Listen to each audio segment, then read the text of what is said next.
সকালের নাস্তা পানি শেষ করে সকালের যা ঝামেলা শেষ করে লেগে পড়লাম দুপুরে। আমার কাছে মনে হয় প্রতিটা মেয়েরই এটা একটা টেনশনের ব্যাপার। আমার যেরকম টেনশন হয় প্রত্যেকের এরকমই টেনশন হয়। আর এরকম হচ্ছে টেনশন করতে করতে দেখা যায় ঘন্টা দুয়েক চলে যায়।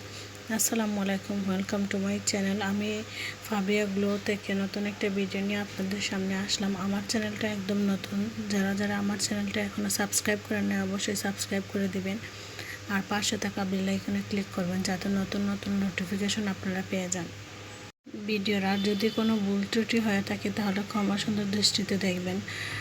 দুপুরের আয়োজনে আজকে রাখছিলাম গরুর ভুঁড়ি বোনা আর বাইং মাছ বোনা, মাছের ডিম ভাজি, সেগুলো দিয়ে হচ্ছে দুপুরে রান্নাবান্না হচ্ছে। চিন্তা করতে করতে বের করলাম যে এগুলোই রান্নাবান্না করি। এইখানে হচ্ছে আমি প্রেশার কুকারে একবারে গরুর ভুঁড়িটা কষায় দিয়ে দিতেছি যাতে একবারে প্রেশার কুকারে রান্না হয়ে যায়। পরে যখন খাবো, আজকে হচ্ছে খাওয়া দাওয়া করা হবে না,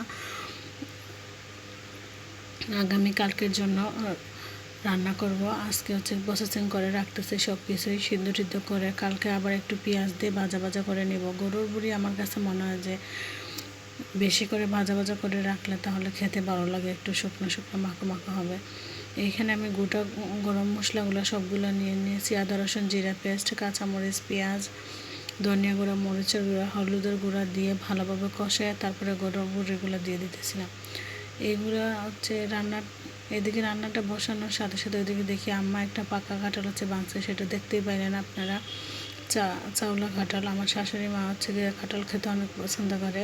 ওইখান থেকে আমি এক কোষ নিয়ে খেয়ে আসলাম।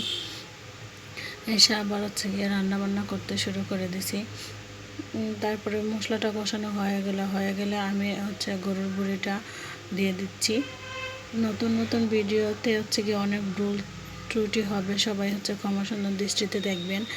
আর আপনারা যদি একটু হচ্ছে সাপোর্ট করেন তাহলে হচ্ছে উৎসাহ পাবো আরও নতুন নতুন ভিডিও বানাতে। নতুন ভিডিও ক্রিয়েশনে হচ্ছে গিয়ে আসছি, কিন্তু লেগে অনেক কিছুই হচ্ছে জানি না, অনেক কিছুই আমার থেকে অনেকেই ভালো জানেন, তারা অবশ্যই লেগে এটা স্কিপ করবেন। আর যারা একদম দেখতে পছন্দ করেন তারা অবশ্যই হচ্ছে দেখে একটা লাইক করে যাবেন। গরুর ভুঁড়ি কষে পাশের চুলায় আমি বসাই দিছি। তারপরে এইখানে মাছ বোনা বসাই দিয়েছি। আজকে আমি শিং মাছ হচ্ছে গিয়ে বোনা করব। আব্বা হচ্ছে নদীর মাছ খেতে পছন্দ করে, শিং মাছ। তারপরে নদীর যে মাছগুলো থাকে সেগুলো মাঝে মাঝে নিয়ে আসে। এইখানে আমি সামান্য পরিমাণ তেল দিয়ে পেঁয়াজ বেশি করে দিয়ে কাঁচামরিচ দিয়ে মাছটা বোনা করতেছি।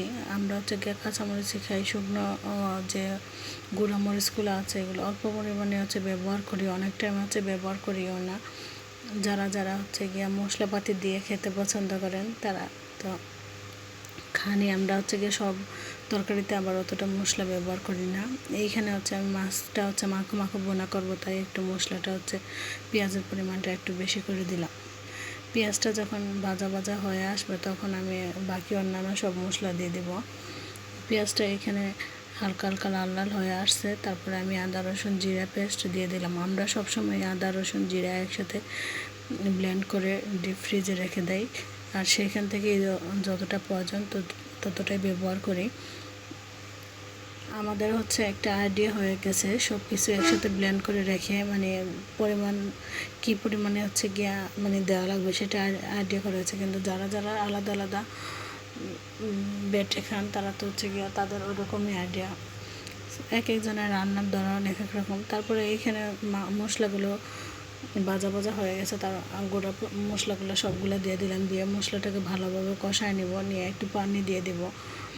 পানি দিয়ে আরও 1-2 মিনিটের মতো মশলাটাকে কষানো হয়ে গেলে তারপরে হচ্ছে যে মাছগুলো দিয়ে দেবো। যে এখন বলক চলে আসছে, আমি এখন হচ্ছে বাইং মাছগুলো হচ্ছে দিয়ে দিলাম। এই মাছগুলোকে কে কী নামে চেনেন, আমি আসলে সবগুলা মাছ চিনি না, কয়েকটা মাছের নামই বলতে পারি, সে বাকিগুলো চিনি না। এক এক অঞ্চলে এক এক রকমের নাম, এগুলো কার অঞ্চলে কী নামে ডাকেন অবশ্যই কমেন্টে জানাবেন আপুরা। এই পর্যায়ে আমি মাছগুলোকে একটু ভালোভাবে কষায় নেব, ডেকেও দিয়ে দিছি যাতে হচ্ছে গিয়ে সিদ্ধ। আর আমি হচ্ছে লটকন আনছিলাম ক্লাস থেকে আসার টাইমে, সেইগুলো দেখাই দিয়েছি। লটকনগুলো এত মিষ্টি ছিল, সবগুলো আমি খাইছি, বাবুও খাইল না, আব্বাও খাইল না, মা হচ্ছে খায় নাই, বললো টক লাগতেছে। তারপরে আমি বসে বসে খাইছি, এত ভালো লাগছে লটকনগুলো। সিজনাল ফল সবগুলো, আমি এরকম ফলমূল খেতে পছন্দ করি না, কিন্তু রাস্তার কাছে বাসা থাকলে যা হয় বয়াজবা দিতেছে। এখন একটা হকার আসছিল, তার হচ্ছে গিয়ে এই মাইকিংয়ের আওয়াজে আর বয়াজবার দেওয়া যাচ্ছে না। বাবু ঘুমাইছে, চিন্তা করলাম এখন ভিডিওটা বয়াজবার দিয়ে দেয়, এর ভিতরে হচ্ছে এই ঝামেলা। তারপরে এখানে আমি মশলাটাকে ভালোভাবে কষায়া, মাছটাকে মশলার সাথে ভালোভাবে কষায়া পানি দিয়ে দিছি। আমরা একটা হচ্ছে বাসায় সবসময় মশলা, মাংসের বলেন আর মাছের বলেন, মশলা হচ্ছে রেডি করে রাখি, সেই হচ্ছে মশলাটাই দিয়ে দিছি আমি মাছের ভিতরে। আর এইখানে দেখাই আপনাদেরকে হচ্ছে গরুর বুড়িটা হচ্ছে গিয়ে ঝোল দিছি, ঝোল দিয়ে আর একটু নেড়ে ছেড়ে নিতেছি, একটু মাখো মাখো রাখবো। কালকে যখন আবার পেঁয়াজ দিব তখন দিয়ে একদম শুকায় ফেলবো, শুকায় ভাজা ভাজা করবো। এরকম হচ্ছে খেতে অনেক ভালোই লাগে। কে কে এরকম করে খান জানাবেন। মাছের তরকারিটাও হয়ে গেছে, দেখেন কতটা সুন্দর কালার আসছে। ঘরে মানুষ অল্প, তাই অল্প অল্প করে রান্না করার চেষ্টা করি, যাতে বাসি তরকারি আমারও খেতে ভালো লাগে না, আব্বাও খেতে পছন্দ করে না। বা যা রান্না করি অল্প অল্প করে রান্না করি, যাতে আমাদের দিনেই শেষ হয়ে যায়। তাও হচ্ছে মাঝে মাঝে দেখা যায় অল্প অল্প করে তরকারি বেঁচে যায়, সেগুলো আবার পরের দিন খেতে হয়। মাছের তরকারি রান্না হয়ে গেছে, তারপরে এখানে আমি মাছের ডিমটা হচ্ছে ভাজি করে নিতেছি সবগুলা মশলা দিয়ে। আজকের মতো ভিডিওটা এখানে শেষ করতেছি। সবাই ভালো থাকবেন, সুস্থ থাকবেন, আর বেশি বেশি করে হচ্ছে কি আমার চ্যানেলে সাবস্ক্রাইব করবেন। ধন্যবাদ।